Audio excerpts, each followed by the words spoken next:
Okay geng, inilah dia barang-barang di pasar karat. Ini baru betul-betul karat. Kita tengok. Ini peralatan-peralatan semua. Kita ada kuali, kita ada tongkat. Kadang-kadang ini barang-barang yang tak terjual dan terjual kat sini. Ada juga barang-barang terpakai. Kalau nak tahu, kita punya striker.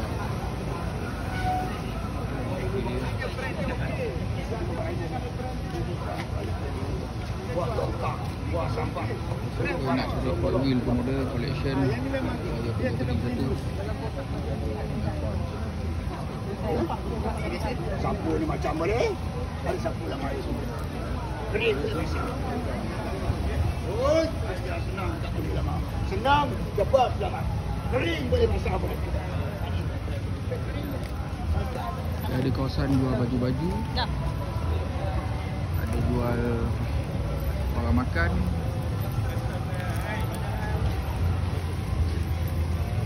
Dan ada jual barang-barang yang terpakai.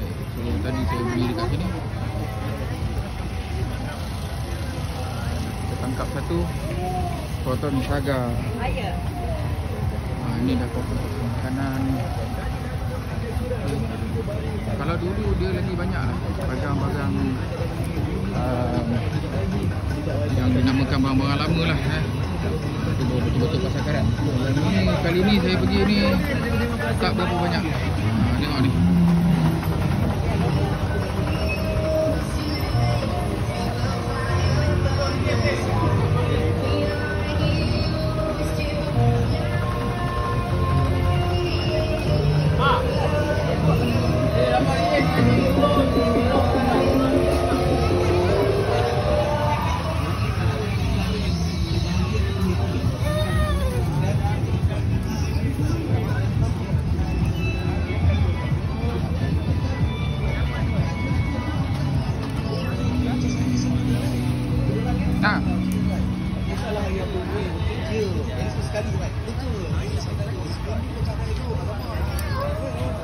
Okey, itu OUM Ipoh.